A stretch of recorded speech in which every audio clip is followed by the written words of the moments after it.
प्रदेशका अध्यक्ष सुग्र ऋषि चौतागाईज्यू आउनु भएको छ। म अगाडि आएर आत्मीकरण गरिदिनका लागि अनुरोध गर्दछु। त्यसै गरी नेपाल पत्रकार महासङ्घका बाँकी जिल्लाका पूर्व अध्यक्ष अहिले लुम्बिनी प्रदेशका सल्लाहकार रुद्र सुवेदीजी हुनुहुन्छ। उहाँलाई पनि आत्मीकरण गरिदिनका लागि अनुरोध गर्दछु। अगाडि कुर्सी छ, अगाडि आइदिनु होला। र अब भने यसपछि यो पत्रिकाको 24औं वार्षिक उत्सव समारोहमा छोटो शुभकामनालाई म जोड्दैछु।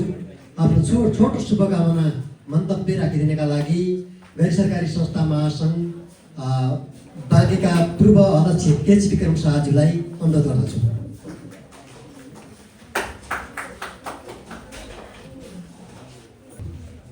धन्यवाद। कार्यक्रमका सभापति, मुख्य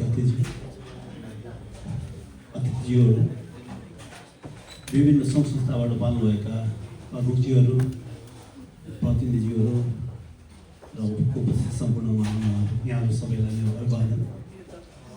आज असल शासन पोस्टको 24औं वार्षिक उत्सव समारोहमा जुन हामी उपस्थित भएको छौँ, एउटा देशमा एउटा सुशासनको लागि र सुशासन मार्फत समृद्धि, विकास र शान्ति निर्माणको लागि जुन सङ्घर्ष गर्ने एउटा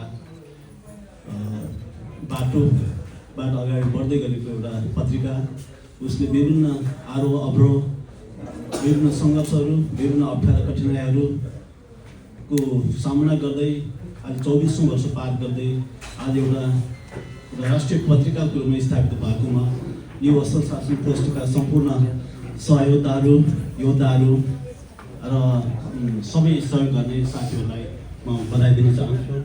र यो असल शासन पोस्टले जुनसुकै आफ्नो समाचारहरू एउटा भित्रै गएर एकदम कसैले प्रकाशन गर्न नसक्ने अप्ठ्यारो लाग्ने समाचारहरू पनि यो प्रकाशन गर्दै भण्डाफोड गर्दै आइरहेको अवस्था छ।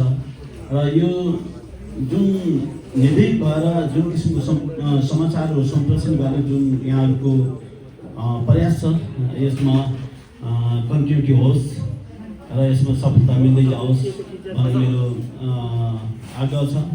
यहाँहरूको टिमलाई पुनः म बधाई दिँदै यहाँहरूको उत्तर प्रगतिको कामना गर्छु। धन्यवाद। विक्रम शाहज्यू, उहाँले पत्रिकाको शुभकामना सहित यसको उत्तर प्रगतिको कामना गरेर जानुभएको छ। अब यसपछि हामी एउटा छोटो अनुभवलाई जोड्छौँ र त्यसपछि एउटा नृत्य छ। त्यो नृत्यका लागि तयारी अवस्थामा राखिदिनका लागि कलाकारलाई अनुरोध गर्दै अबको पालामा भने आफ्नो यो पत्रकारिताको दौरानका छोटो अनुभव राखिदिनका लागि म यो पत्रिकाका सहसम्पादक माधव कार्कीज्यूलाई हार्दिक अनुरोध गर्दछु।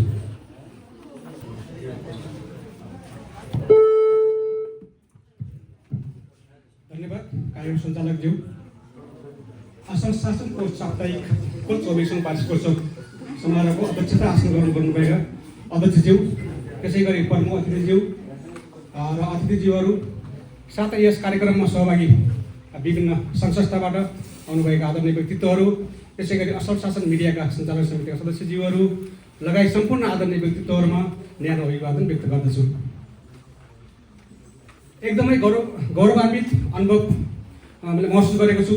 आज असल शासन पोस्ट साप्ताहिकको 24औं वार्षिक उत्सव यतिका भव्यताका साथ हजुरको सहभागिता भएको छ, खुसी लागेको छ। यहाँ मलाई सञ्चालकज्यूले आफ्नो छोटो अनुभव सुनाउन अनुरोध गर्नुभएको छ। यसमा चाहिँ म 60 सालदेखि अघि पनि हाम्रो सम्पादकज्यूले भनिसक्नु भएको छ, 60 सालदेखि म यस असल शासन त्यतिखेर मासिक थियो, मासिकमा जोडेको थिएँ र मेरो उच्च शिक्षा कै सिलसिलामा नेपालमा आएकोमा पत्रकारितातर्फ मेरो रुचि बढ्न थाल्यो। पहिला सामान्य गीत गजलहरू पत्रिकामा आफ्नो नाम सहित छाप्दा एकदम खुसीको महसुस गर्ने व्यक्ति बिस्तारै यो पत्रकारितामा कसरी छिर्न सकिँदो रहेछ त भन्ने चाहिँ मेरो रुचि बढ्यो। सोही क्रममा म टुडे नेपाल दैनिक भन्ने थियो हाम्रो 4 माइल चोकमा, त्यो पत्रिकामा काम गरेँ सुरुमा र त्यहाँ तालिम लगेर।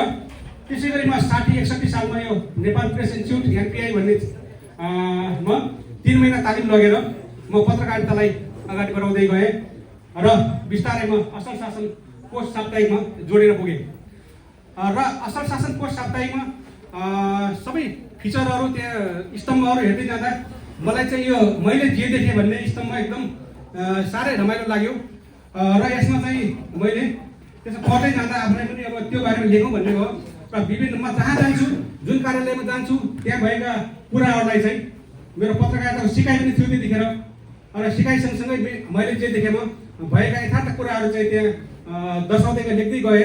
त्यही सिलसिलामा समाचार पनि लेख्न थालियो। समाचार लेख्दै जाँदाखेरि अब धेरै कुराहरू त नर्मन्दै भइहाल्यो र केही चाहिँ एकदम चर्चामा आएका केही सम्झना लायक मैले समाचारहरू पनि लेखेको थिएँ त्यतिखेर। एउटा थियो गोकर्णको तालुमा आलु भन्ने हो दैनिकको समाचार हो। त्यहाँ चाहिँ एउटा ठेकदारले चाहिँ तहकै मचाउनु भएको रहेछ त्यसको बारेमा लेखियो र त्यसमा धेरै धम्की पनि आयो, खेप्नु पर्यो। यहाँ खोज्नलाई नेपाल न्युजमा पनि मान्छे खटाइएको पाइयो त्यतिखेर। र अर्को थियो नर्सिङ होम हात्तीको देखाउने दाँत भन्ने 61 सालतिरको हो। त्यतिखेर यो संसारमा मैले संसार लेखेँ। र अर्को थियो बाबुको आठमा महिला प्रहरीमाथि हातपात भन्ने बागेश्वरी मन्दिरभित्र एकजना डिएसपीको छोरीले जुन मासुका क्याम्पसमा सँगै पढ्थ्यौँ पछि परिचय भयो। उहाँले चाहिँ महिला प्रहरीमाथि हातपात गर्नुभएको थियो बाबुको आठमा। त्यसपछि गएर स्थानीय संस्थाको हकीकतका बारेमा एउटा समाचार प्रकाशित भयो जुन मैले चाहिँ लेखेको थिएन तर हाम्रै साथीहरूले लेख्नु भएको थियो।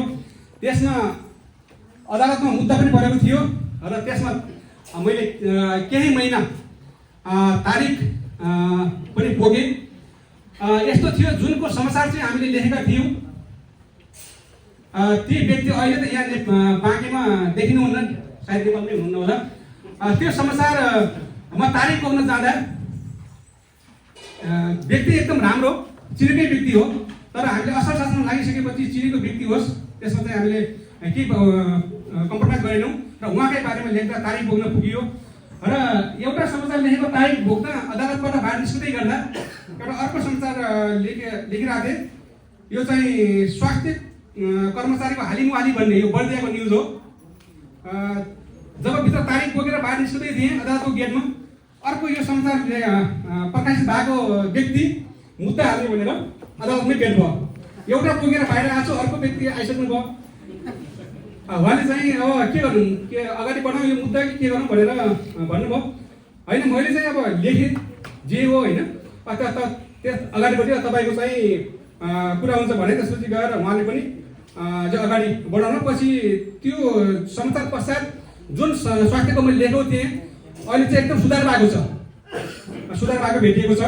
र अर्को थियो यो मालपोतको हाकिमकै मिलो मतमा परिसरभित्रै फोटोकपी व्यवसाय सञ्चालन भन्ने एकदम व्यापक थियो त्यतिखेर। मालपोत कार्यालयभित्र गेटको भित्र फोटोकपी व्यवसाय सञ्चालन त्यो चाहिँ बन्द भएको थियो। यस्ता धेरै समाचारहरू लेखियो र यो चाहिँ अलिकति सम्झना लायक मात्रै हो। र यसमा चाहिँ मैले काम गर्दै जाँदाखेरि अब अहिले यहाँ सम्झन चाहन्छु, यहाँ साथीहरू पनि आउनुभयो होला। मैले 2-3वटा पत्रिकामा पनि काम गर्ने अवसर जोड्यो। टुडे नेपाल दैनिक, उज्यालो साप्ताहिक भन्ने पत्रिका र दिशानिर्देश साप्ताहिक जुन हाम्रो पूर्ण ढकाल सरले प्रकाश गर्नुहुन्थ्यो। र असल शासन मासिकमा चाहिँ अहिले पनि म सहसम्पादकै रूपमा रहेर समाचारहरू लेखिरहेको छु। र विभिन्न आरोह अवरोहहरू त आइ नै रहन्छन् होइन। अब सबै कुराहरू यहाँ मभन्दा अग्रज व्यक्तित्वहरू पुरानो पत्रकार दाजुहरू पनि हुनुहुन्छ होइन। उहाँहरूको अगाडि मेरो कुरा त अब त्यति भएन तर मैले आफूले भोगेका समस्याहरू चाहिँ यहाँ सुनाउन लगाइएको थियो त्यो चाहिँ मैले व्यक्त गरेँ। यति भन्दै म अब यो वार्षिकोत्सवमा यो वार्षिकोत्सवमा आउनुभएको छ होइन। अब यो मैले अनुभव सुनाउन पाएँ, एकदम धेरै धेरै धन्यवाद दिन चाहन्छु हाम्रो सञ्चालकज्यूलाई यो अवसर जुटाइदिएकोमा। हस्त धन्यवाद। गजबको अनुभवका लागि माधव कुमार कार्कीज्यूलाई। अब यसपछि एउटा नृत्य छ, यसको लागि व्यवस्थापन गरिदिनका लागि साथीहरूलाई अनुरोध गर्दछु। अवसर भएका हुनुहुन्छ।